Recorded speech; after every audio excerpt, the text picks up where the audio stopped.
एक बार राजा विक्रमादित्य अपनी सभा में बैठे हुए थे। तभी राजसभा में दो साधु उपस्थित हुए। किसी विषय को लेकर उन दोनों का अलग अलग मत था, तो उन्होंने फैसला किया कि क्यों ना न्यायवादी राजा विक्रमादित्य के पास ही चला जाए और उनसे ही अपनी समस्या का समाधान निकलवाया जाए। राजा विक्रमादित्य के समक्ष उपस्थित हो पहले साधु ने अपना मत रखा। हे राजन, किसी भी मनुष्य का मन ज्यादा शक्तिशाली होता है। वो मन ही है जो मनुष्य से कुछ भी करवा सकता है, उसे किसी भी दिशा में बहा कर ले जा सकता है। पहले साधु का मत जानने के बाद राजा विक्रमादित्य ने दूसरे साधु को उसका मत बताने के लिए सम्मान सहित आग्रह किया। तब दूसरा साधु बोला, हे राजन, किसी भी मनुष्य के मन से ज्यादा शक्तिशाली उसकी बुद्धि, उसका ज्ञान होता है। अब दोनों साधु अपनी अपनी बात पर अड़े हुए थे। एक मन को तो दूसरा ज्ञान यानी बुद्धि को बड़ा बता रहा था। दोनों का पक्ष जानने के बाद विक्रमादित्य ने विचार किया कि ये विषय वाकई में बड़ा गहन और विचारने लायक है। उसने दोनों साधुओं से इसके ऊपर फैसला सुनाने से पहले 6 माह का वक्त मांगा और उन्हें 6 माह बाद आने को कहा। दोनों साधु आश्वस्त हो लौट गए। जब भी राजा विक्रमादित्य कभी इस प्रकार की उलझन में होते तो वो अपना भेष बदलकर प्रजा में निकल पड़ते। अब काफी सोचने विचारने के बाद भी जब राजा विक्रमादित्य को इस विषय में सफलता नहीं मिली तो उन्होंने अपना वही हथकंडा अपनाया और वेश बदलकर राज्य में निकल पड़े। पहले 2-4 दिनों तक उन्हें कुछ भी ऐसा अलग या अद्भुत नजर नहीं आया, पर फिर एक दिन जब वो ऐसे ही घूमने निकले हुए थे तभी उन्हें एक नवयुवक दिखाई दिया जिसकी हालत बड़ी ही नाजुक थी। कपड़े जगह जगह से फटे हुए थे। मैले कुचैले कपड़े और लंबी लंबी दाढ़ी होने के बावजूद भी राजा विक्रमादित्य ने उस नवयुवक को पहचान लिया। दरअसल वो नौजवान नगर के एक बहुत ही प्रतिष्ठित व्यक्ति का लड़का था। जब राजा ने उस नवयुवक से उसके पिता का हाल चाल जानना चाहा और उससे उसकी इस दशा का कारण पूछा तो उस नवयुवक ने राजा विक्रमादित्य को अपना परिचित समझ उन्हें अपनी पूरी व्यथा कह सुनाई कि कैसे उसके धनवान पिता की मृत्यु पश्चात सब कुछ एकदम से हाथ आने पर उसे इन सब का घमंड हो गया। उसने पिता की दौलत से अपनी मनमानी की। मन किया तो जुआ खेला, मन किया तो नर्तकियों के कोठे पर गया, वैश्यालय में जाकर वैश्याओं संग रासलीला में डूब गया। हर वो गलत काम किया जिससे उसकी दौलत दिन ब दिन बहुत तेजी के साथ कम होने लगी। और फिर एक दिन ऐसा आया कि वो पूरी तरह कंगाल हो गया। जो मित्र सगे संबंधी कभी उसका सम्मान करते थे आज वही उसका मजाक उड़ाते हैं। मारे शर्म के उसका जीना दुभर हो गया। अब किसी तरह मेहनत मजदूरी करके न पेट भरता है न आंखों से आगे। नवयुवक बोला, महोदय, जब मेरे पास खूब धन था, किसी चीज की कोई कमी न थी, तब मन के वशीभूत हो मैं बहता चला गया और अपनी हर मनमानी पूरी की। अब पछता रहा हूँ।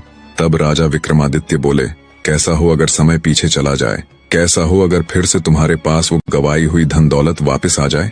राजा की बात सुन नवयुवक बोला, महोदय, ऐसा तो कदापि संभव नहीं, पर मैं इतना जरूर कहूंगा, अगर ऐसा हो जाए तो अब इस जमाने ने मुझे धन का महत्व इस कद्र सिखा दिया है कि अब वो कदापि ऐसी भूल नहीं करेगा। उस नौजवान का मलाल देख राजा विक्रमादित्य ने उसे अपना परिचय दिया और उसे जितना धन उसके पिता की मृत्यु उपरांत मिला था उतना ही धन फिर से दे दिया और उसे किसी अच्छी जगह निवेश करने की सलाह दी। समय बीतने लगा। 6 माह का समय अब पूरा होने को आया था। वे दोनों साधु फिर से राजा विक्रमादित्य के दरबार में हाजिर हुए और बोले, बताओ राजन, क्या आप किसी नतीजे पर पहुंचे? दोनों साधुओं की बात सुन राजा विक्रमादित्य बिना कुछ कहे सुने उन दोनों को अपने साथ उस नवयुवक के पास ले गए। नवयुवक अब पूरी तरह बदल चुका था।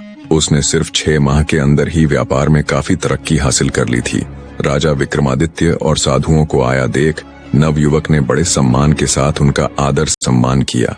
असमंजस में फंसे साधुओं की समझ में कुछ नहीं आ रहा था। उनका आशय समझ राजा विक्रमादित्य ने उन दोनों साधुओं को उस नवयुवक की पूरी व्यथा कह सुनाई और बोले, हे ऋषिवर, ज्ञान और मन में से ज्ञान का स्थान ऊंचा है। मनुष्य के ऊपर बार बार उसका मन हावी होने की चेष्टा करता है, पर अपने ज्ञान के बल पर विवेकशील मनुष्य मन को कभी अपने ऊपर हावी नहीं होने देता। मन अगर रथ है तो ज्ञान सारथी, बिना सारथी रथ अधूरा है। राजा विक्रमादित्य की बात सुन दोनों साधु पूरी तरह आश्वस्त हो खुशी खुशी लौट गए। इतनी कथा सुना सातवीं पुतली कौमुदी राजा भोज से बोली, अगर है आपके अंदर भी ऐसा गुण तो आइए, आपका स्वागत है इस दिव्य सिंहासन पर। महान राजा विक्रमादित्य की एक और कथा सुन राजा भोज एक बार फिर खुद को बड़ा तुच्छ अनुभूत करते हैं। अगले दिन फिर से दरबार सजा। राजा भोज फिर से उस सिंहासन पर विराजने के लिए आए, पर एक बार फिर एक दिव्य प्रकाश के साथ एक और चमत्कारी पुतली तारामती सिंहासन से प्रकट हुई और हमेशा की तरह राजा भोज को सिंहासन पर बैठने से रोकते हुए उन्हें राजा विक्रमादित्य का एक और किस्सा सुनाना प्रारंभ करती है। एक धूर्त तांत्रिक हर रोज एक सुंदर कन्या के साथ सहवास करता था। दरअसल उस तांत्रिक ने उस बला की खूबसूरत कन्या को अपना बंदी बनाया हुआ था। उस धूर्त तांत्रिक के पास जल के 2 कलश थे जिनमें जादुई जल था। तांत्रिक उनमें से बाएं कलश की पानी की कुछ बूंदें लेकर जब उस सुंदरी पर छिड़कता तो वो एक बंदरिया बन जाती, और जब दाएं तरफ रखे कलश के पानी के कुछ छींटे कन्या रूपी उस बंदरिया के ऊपर फेंकता तो वो वापस अपने असली रूप में आ जाती। ये सब बहुत लंबे समय से चलता आ रहा था। साधु जब दिन में बाहर जाता तो उस सुंदरी को बंदरिया बना देता, और जब रात में वापस अपनी कुटिया में लौटता तो फिर से उसे सुंदर कन्या बना देता और उसके साथ खेलता। वो नवयुवती तांत्रिक के इन कुकर्मों से बहुत हताश थी, पर उस बेचारी के पास कोई रास्ता न था। अगर वो साधु के जाने के बाद बंदरिया के रूप में वहां से भाग भी जाती तो हमेशा के लिए वो बंदरिया बनकर ही रह जाती। अब कम से कम रात के समय तो उसे अपना असली रूप मिलता है। मन में ये विचार आते ही वो वहां से भागने का इरादा त्याग देती। समय बीतता गया। संयोगवश एक दिन शिकार की तलाश में घूमते घूमते राजा विक्रमादित्य उस घने जंगल में आ पहुंचे। जब वो प्यास से बेहाल घोड़े से उतरकर पानी पीने के लिए उस धूर्त तांत्रिक की कुटिया के सामने बने एक कुएं के पास पहुंचे तो उनकी नजर पेड़ की डाल पर बैठी उस बंदरिया पर पड़ी। शुरू में तो राजा विक्रमादित्य ने उसे एक साधारण बंदरिया ही समझा, पर राजा विक्रमादित्य को देख उस बंदरिया ने उछल कूद शुरू कर दी। जब राजा विक्रमादित्य ने उसकी ये हरकत देखी तो उस पर गौर किया तो महसूस हुआ जैसे वो बंदरिया अजीब ढंग से उछल कूद करते हुए उनसे कुछ कहना चाहती है। उसकी हरकत देख राजा विक्रमादित्य ने विचार किया कि कुछ तो गड़बड़ है। उन्होंने सारा रहस्य जानने के लिए एक रात वहीं रुकने का निश्चय किया और थोड़ी दूरी पर एकांत सी जगह देखकर घने सारे वृक्षों में अपने घोड़े को छुपा दिया और खुद भी पेड़ की आड़ में छिपकर बैठ गए और दम साधे अपनी नजर उस कुटिया पर गड़ा ली। जब शाम का समय हुआ तो राजा विक्रमादित्य को एक तांत्रिक आता हुआ दिखाई दिया। वो सीधा कुटिया के द्वार पर गया और उसने बंदरिया को इशारा किया। बंदरिया झट से साधु के पास आ गई। उसने वहां रखे दाएं कलश से बंदरिया के ऊपर पानी के छींटे मारे तो वो एक अति सुंदर स्वर्ग की अप्सरा बन गई। तांत्रिक तभी उस अप्सरा को ले कुटिया के अंदर चला गया। सारा माजरा देख राजा विक्रमादित्य की आंखें फटी की फटी रह गईं। उन्हें घोर आश्चर्य हो रहा था। उनको उस नजारे पर बिल्कुल भी यकीन नहीं हो रहा था जो उन्होंने अभी चंद क्षणों पहले देखा था। एक बार तो राजा विक्रमादित्य ने सारा भेद जानने के लिए उस कुटिया में जाने का निश्चय किया, पर फिर वो कुछ सोचकर वहीं रुक गए। सुबह हुई तो तांत्रिक फिर से उस अप्सरा सी कन्या को बंदरिया बना रोजमर्रा की तरह नगर की तरफ चला जाता है। तांत्रिक के जाते ही विक्रमादित्य उस तांत्रिक की कुटिया के पास गए और वहां रखे दाएं कलश से पानी ले कुछ छींटे उस बंदरिया पर डाले तो वो तुरंत एक सुंदर कन्या बन गई। राजा विक्रमादित्य ने उससे पूछा कि ये सारा माजरा क्या है, क्यों वो तांत्रिक तुम्हारे साथ ऐसा कर रहा है। राजा विक्रमादित्य की बात सुन उस अप्सरा ने अपनी हकीकत बयां की। हे वीर, मैं स्वर्ग निवासी कामदेव और पुष्पवती की संतान हूँ। घूमने और शिकार खेलने के लिए कभी कभार मैं पृथ्वी लोक आ जाया करती थी, पर एक दिन जब मैं यहाँ एक हिरण्य का शिकार कर रही थी तो मेरा चलाया गया तीर हिरण्य की बजाय साधना में लीन तांत्रिक की बाह में जा लगा। तब गुस्साए तांत्रिक ने मुझे श्राप दिया कि तुम आजीवन मेरी सेवा करोगी, यही तुम्हारी सजा है। बस महाराज, तभी से ये सब चला आ रहा है। दिन में मुझे वो बंदरिया बना देता है और रात में मुझे मेरे वास्तविक रूप में बदल देता है और मेरे साथ अपनी मनमानी करता है। महाराज, उस तांत्रिक ने मुझे केवल अपने भोग की वस्तु बनाकर रख दिया। सुंदरी की पूरी व्यथा सुन राजा विक्रमादित्य को बड़ा दुख हुआ। वे सुंदरी से बोले, हे सुंदरी, तुम बिल्कुल भी घबराओ मत। आज मैं तुम्हें उस धूर्त तांत्रिक के चंगुल से हमेशा के लिए मुक्त कर दूंगा। राजा विक्रमादित्य की बात सुन सुंदरी के चेहरे पर उम्मीद और खुशी के भाव आ जाते हैं। विक्रमादित्य फिर से उस सुंदरी को बंदरिया बना खुद एक पेड़ की आड़ में छिप जाते हैं। जैसे ही शाम हुई तो वो तांत्रिक आया। तांत्रिक ने बंदरिया को अपने पास बुला। जैसे ही उस पर जल छिड़का वैसे ही फुर्ती के साथ राजा विक्रमादित्य ने बाईं तरफ रखे घड़े में से जल की कुछ बूंदें उस तांत्रिक के ऊपर फेंक दी। इधर बंदरिया यानी देवलोक की सुंदरी अपने वास्तविक रूप में आ गई और उधर वो धूर्त तांत्रिक बंदर बन गया। बंदर बने तांत्रिक ने खूब उछल कूद की पर अब क्या होने वाला था? राजा विक्रमादित्य ने तुरंत अपने वीर को याद किया। विक्रमादित्य के स्मरण करते ही तुरंत उनका वीर हाजिर हो गया। राजा विक्रमादित्य ने उसे हुक्म दिया कि तुम इस सुंदरी को देवलोक छोड़ आओ, और उस उछल कूद करते तांत्रिक को देख बोले, यही तुम्हारे कर्मों का फल है। उन्होंने उस जादुई पानी के दोनों घड़ों को साथ लिया और उज्जैन नगरी की तरफ चल पड़े। दूसरी तरफ जादुई वीर कहे अनुसार उस सुंदरी को उसके घर यानी देवलोक में छोड़ आया। इतनी कथा कह 8वीं पुतली तारामती राजा भोज से बोली, सुना राजन, ऐसे थे हमारे राजा विक्रमादित्य, जो किसी भी अनजान व्यक्ति के दुख को अपना दुख समझकर उसे दूर करने के लिए खुद को पूरी तरह उसमें झोंक देते थे। किया है अगर आपने भी कभी कोई ऐसा कार्य, तो बिना विलंब किए आइए आगे और विराजिए इस सिंहासन पर। भोज बेचारा एक बार फिर से किसी गूंगे की भांति खड़ा रह गया। उसे कुछ भी कहना नहीं सूझा। दरबार में एक बार फिर से तालियों की गड़गड़ाहट थी।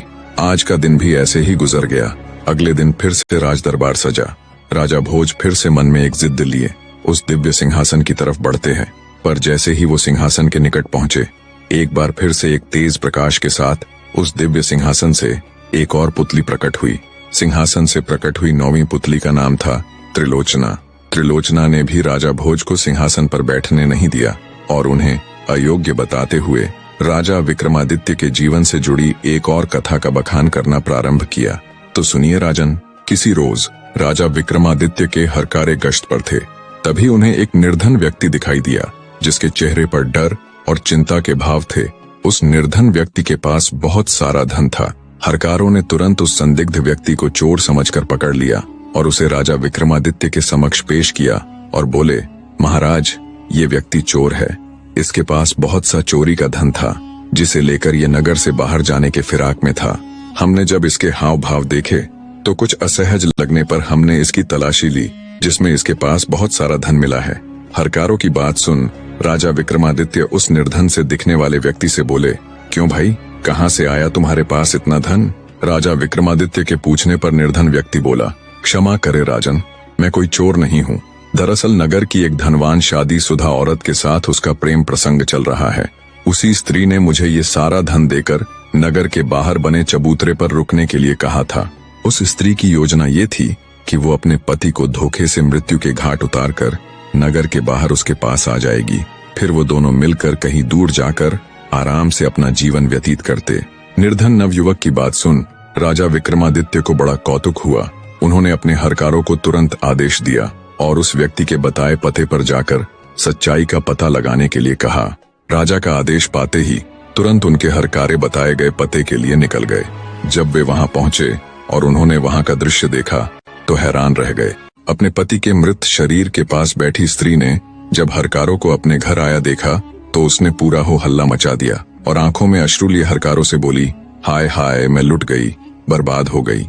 दहाड़े मार मार कर रोती हुई स्त्री ने आगे हरकारों से कहा, फलां फलां युवक मेरे पति की हत्या कर हमारा सारा धन लूट ले गया।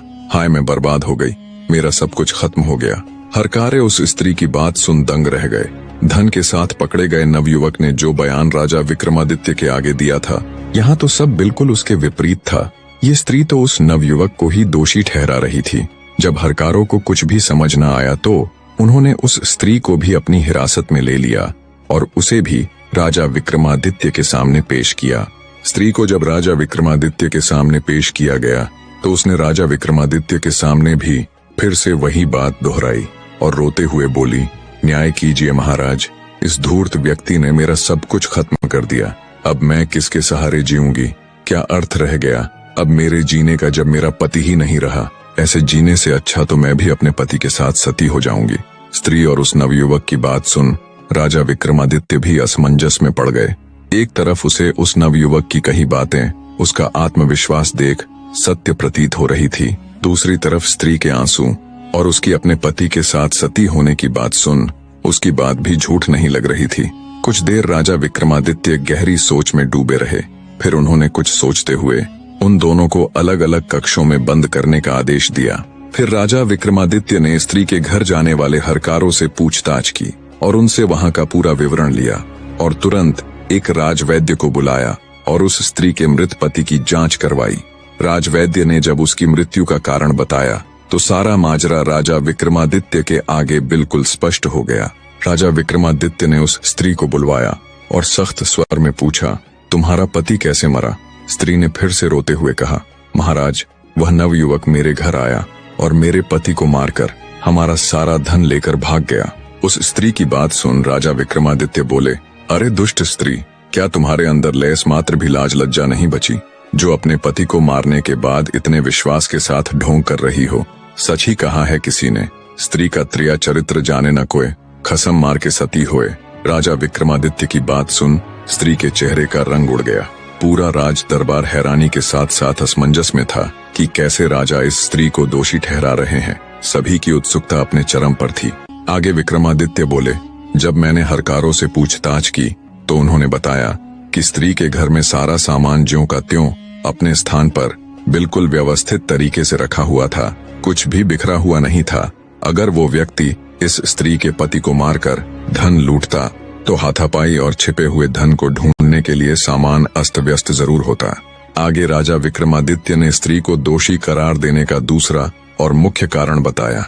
जब मैंने राजवैद्य से स्त्री के मृत पति की जांच करवाई तो उसने मुझे बताया कि उसकी मृत्यु विष यानी जहर के कारण हुई है और जहर देकर मारने का काम कोई अपना, कोई बहुत करीबी ही कर सकता है।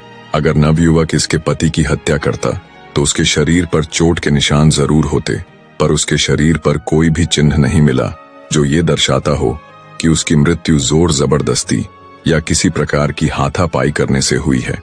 राजा विक्रमादित्य की बात सुन स्त्री का चेहरा एकदम से सफेद पड़ जाता है। फिर से जब राजा विक्रमादित्य ने उससे कड़े लहजे में पूछा तो वो टूट गई और बोली, क्षमा करे महाराज, ये पाप मुझसे ही हुआ है। मैं इस नवयुवक के प्यार में अंधी हो गई थी, इसलिए मैंने अपनी पति को मारकर इसके साथ भागने की योजना बनाई थी ताकि मैं इसके साथ कहीं दूर जाकर आनंद की जिंदगी बिता सकूं, और मेरी योजना सफल भी हो गई होती अगर ऐन वक्त पर राजा के हरकारे मेरे घर न आते। हरकारों को देखते ही मैंने ये झूठी कहानी बनाई। पूरा राज दरबार स्त्री की जुबानी सुन विस्मित था। राजा विक्रमादित्य ने उस नवयुवक को निर्दोष करार देते हुए आजाद कर दिया और उस दुष्ट औरत को आजीवन कारावास की सजा सुनाई। पूरा राज दरबार राजा विक्रमादित्य के न्याय और उनकी बुद्धि की दाद देता हुआ उनकी वाहवाही कर रहा था। बाकी की और अन्य पुतलियों ने भी राजा भोज को राजा विक्रमादित्य के जीवन से जुड़ी कई कहानियां सुनाई जो उनकी महानता को दर्शाती है, पर वो कहानियां उतनी इंटरेस्टिंग नहीं है जिन्हें मैं आपको सुनाऊं। उदाहरण के तौर पर जैसे कुछ कहानियां ऐसी हैं कि महान राजा विक्रमादित्य ने किसी को बना बनाया महल भेंट कर दिया तो किसी को बहुत सारा धन देकर उसकी मदद की। इन्हीं किस्सों के इर्द गिर्द बाकी की कहानियां हैं जो उतनी इंटरेस्टिंग नहीं है, पर मैं महान राजा विक्रमादित्य की इस जीवन गाथा को ऐसे ही बीच में बंद करके इसके साथ बिल्कुल भी अन्याय नहीं करूंगा। मैं इस कहानी का अंत यानी 32वीं पुतली की कहानी विस्तार से सुनाऊंगा, जिसमें आप सबको पता चलेगा कि कैसे एक महान राजा, एक महान युग का अंत हुआ था और क्या राजा भोज उस सिंहासन पर विराजमान हो पाए या नहीं, जानने के लिए बने रहे। आखिर कैसे अंत हुआ महान राजा विक्रमादित्य का। 31वीं पुतली राजा भोज को कथा सुनाना प्रारंभ करती है। सुनो राजा भोज, कंचन की बराबरी पीतल नहीं कर सकता और हीरे की बराबरी कांच नहीं कर सकता। चाहे तू 1000 बार ही खुद में खुद की तुलना राजा विक्रमादित्य से कर ले, पर तू उनके एक नाखून के बराबर भी नहीं। क्या तेरे अंदर जरा सी भी लज्जा नहीं बची जो तू हर रोज मुंह उठाकर इस सिंहासन पर बैठने चला आता है। 31वीं पुतली इंदुमती की बात सुन राजा भोज मारे लज्जा के धरती के अंदर घुसे जा रहे थे। आगे 31वीं पुतली राजा भोज से बोली, तू आ ही गया है तो ध्यान से सुन। जब राजा विक्रमादित्य को मालूम हुआ कि वे जीवन के अंतिम चरण में है तो उन्होंने नगर के बाईं ओर गंगा नदी के तट पर एक भव्य मंदिर का निर्माण करवाया। जब वो मंदिर पूरा हुआ तो राजा विक्रमादित्य जाकर उसमें रहने लगे। उन्होंने संपूर्ण देश में ये घोषणा करवा दी कि जिसे जो चाहिए वो आकर ले जावे। जितने भी ब्राह्मण, पंडित, बाट, भिखारी राजा विक्रमादित्य के पास गए, उन्हें उनका मुंह मांगा दान राजा विक्रमादित्य ने दिया। जब ये खबर देवताओं तक पहुंची तो बहुत से देवता अपना वेश बदलकर राजा विक्रमादित्य का सत्य देखने के लिए उनके पास आए। जिसके जी में जो आया वो मांगा। राजा विक्रमादित्य ने सबकी इच्छा पूरी करते हुए उनकी मांगी हुई वस्तु उन्हें भेंट दी। तब देवतागण बोले, धन्य है वो माता पिता जिन्होंने तेरे जैसे पुत्र को जन्म दिया। तीनों लोकों में हमेशा तेरी निशानी रहेगी। जैसे सतलोक में राजा हरिश्चंद्र त्रेता में राजा बलि और द्वापर में राजा युधिष्ठिर हुए, वैसे ही कलयुग में तुम हुए विक्रमादित्य। चारों युगों में तुम सा दूसरा कोई न हुआ। इतनी बात कहते हुए राजा विक्रमादित्य को आशीष देकर देवतागण उनसे विदा लेकर चले गए। इतनी कथा कह 31वीं पुतली इंदुमती बोली, राजा भोज, तू जहाँ से खोद कर इस सिंहासन को लेकर आया, इसे ज्यों का त्यों वहीं गाड़ दे, यही तेरे लिए उत्तम होगा। भोज भारी कदमों से मन में ढेरों विचारों के साथ दरबार से चला जाता है, पर अगले दिन फिर उसके मन में वैराग्य जाग जाता है और वो सिंहासन पर आरूढ़ होने के लिए उसके पास जाता है। तभी सिंहासन से निकली कनक मंजरी नामक अंतिम और 32वीं पुतली बोली, सुनो राजन, मैं आज तुम्हें अंतिम कथा सुनाने जा रही हूँ। अगर इसे सुनने के बाद भी तुम्हें लगे कि तुम्हें इस सिंहासन पर बैठना चाहिए, तो तुम बिना किसी रोक टोक के इसके ऊपर विराजमान हो सकते हो। मेरे बाद और कोई पुतली तुम्हें रोकने के लिए नहीं आएगी, पर उससे पहले तू मेरी ये कथा सुन ले। अंतिम पुतली की बात सुन राजा भोज रुक जाता है। 32वीं पुतली कनक मंजरी अंतिम कथा कहना आरंभ करती है। जब राजा विक्रमादित्य का अंतिम समय नजदीक आया, तो वो सह शरीर विमान में बैठकर इंद्रलोक पधार गए। वो अपने जीवन के अंतिम दिनों में अम्बावती नगर में रह रहे थे। उनके जाते ही पूरे अम्बावती नगर में शोक की लहर दौड़ गई। तीनों लोकों में हंगामा मच गया कि राजा विक्रमादित्य सह शरीर स्वर्ग सिद्धार गए। इससे पहले कोई बहुत पहुंचा हुआ पूर्ण सिद्ध संत महात्मा ही ऐसा कर पाया था कि सह शरीर स्वर्ग सिद्धार गया हो। राजा विक्रमादित्य के चारों वीर भी उनके साथ ही लुप्त हो गए। ना स्वामी रहा, ना उनके दास। संसार में धर्म की जड़ उखड़ चुकी थी। हर तरफ हो हल्ला मचा हुआ था। जिसे देखो दहाड़े मार मार कर रो रहा था। ब्राह्मण, बांट, भिखारी सब दहाड़े मार मार कर रो रहे थे। हाय, हमारा आदर मान करने वाला राजा जगत से विदा हो गया। राजा विक्रमादित्य की जितनी भी रानियां थीं, वो उनके जाते हो सती हो गई। उनके जितने दास दासी थे, जितने नौकर चाकर, सिपाही, शागिर्द थे, सब कूक मार मार कर रो रहे थे। हाय, हमारा राजा चला गया। हाय, हमारा सब कुछ चला गया। शायद ही देश का कोई ऐसा कोना बचा हो जहां राजा विक्रमादित्य के जाने का शोक न मनाया जा रहा हो, जहां चीख पुकार के साथ खलबली न मची हो। शायद ही कभी इतना बड़ा शोक मनाया गया हो जिसमें देश तो देश, तीनों लोकों में शोक मनाया गया हो। राजा विक्रमादित्य के जाने के बाद मंत्री ने राजकुंवर जयतपाल को राज तिलक कर गद्दी पर बैठा दिया। कहा जाता है, जिस दिन जयतपाल को गद्दी पर बैठाया गया, उस रात जब वो सोए तो उनके स्वप्न में स्वयं राजा विक्रमादित्य आए और उन्हें उस सिंहासन पर बैठने से मना करते हुए कहने लगे, जो कोई मेरी तरह दान धर्म करता हो, जिसमें ये सभी गुण हो, वहीं इस सिंहासन पर विराजमान हो सकता है, अन्यथा नहीं। इस सिंहासन को तुम अब धरती माँ के हवाले कर दो। राजा जयतपाल ने सुबह उठकर जब अपना स्वप्न मंत्री को बताया और स्वप्न ने कहे अनुसार इस दिव्य सिंहासन को धरती के अंदर गाड़ दिया गया। 32वीं पुतली कनक मंजरी ने जब इतनी कथा राजा भोज को सुनाई, तो वो तुरंत उस सिंहासन से पीछे हट गए। तब पुतली कनक मंजरी अचरज के साथ बोली, क्या हुआ राजन, आज आप पीछे क्यों हट गए? तब राजा भोज बोले, राजा विक्रमादित्य के देवताओं वाले गुणों की कथाएं सुनकर मुझे अनुभव हुआ कि इतनी विशेषताएं एक मनुष्य में असंभव हैं और मेरे अंदर तो बहुत सारी कमियां हैं। अंततः राजा भोज ने फैसला लिया कि वो इस सिंहासन को फिर वैसे ही उस स्थान पर गड़वा देंगे जहां से इसे निकाला गया था। राजा भोज के इतना कहने पर सभी पुतलियां प्रकट हुईं और बोली, तुम्हारा ये फैसला काबिले तारीफ है राजन, आज हम सब इस सिंहासन से मुक्त हो गए। राजा भोज ने कहे अनुसार ज्यों का त्यों उस सिंहासन को धरती में गड़वा दिया। दोस्तों, ये थी सिंहासन बत्तीसी की कहानी और महान राजा विक्रमादित्य की संपूर्ण जीवन गाथा। निष्कर्ष, सिंहासन बत्तीसी केवल राजा विक्रमादित्य की वीरता और न्यायप्रियता की कहानियां नहीं है, बल्कि वे आत्मा के उस सिंहासन की प्रतीक हैं जिस पर बैठने के लिए केवल शरीर नहीं, चेतना को भी योग्य बनाना पड़ता है। यह एक आत्मिक यात्रा है, अहंकार से विरक्ति की, लालच से संयम की और माया से मुक्ति की। 32 पुतलियां दरअसल मानव के भीतर मौजूद 32 प्रकार की विवेक शक्तियां हैं, जो यह परखती हैं कि क्या मनुष्य अपने भीतर के विक्रम को जागृत कर चुका है या नहीं। जब कोई व्यक्ति सिंहासन पर बैठने जाता है, तो पुतलियां उसे उसकी कमियों का दर्पण दिखाती हैं। यही है आत्मनिरीक्षण, स्वयं के भीतर झांकने की क्षमता। यह स्पष्ट संकेत है कि बाहरी राज्य पर राज्य करने से पहले आत्मा के राज्य में विजय आवश्यक है। राजा विक्रमादित्य वह नहीं जो केवल युद्ध जीतता है, बल्कि वह है जो काम, क्रोध, लोभ, मोह, अहंकार और असत्य जैसे आंतरिक शत्रुओं को जीतता है। उनका चरित्र यह बताता है कि असली सिंहासन वह है जहां आत्मा अपने भीतर के ब्रह्म से एकाकार हो जाती है। इस कथा का गूढ़ संकेत यह है कि जब तक व्यक्ति स्वयं के भीतर के अंधकार को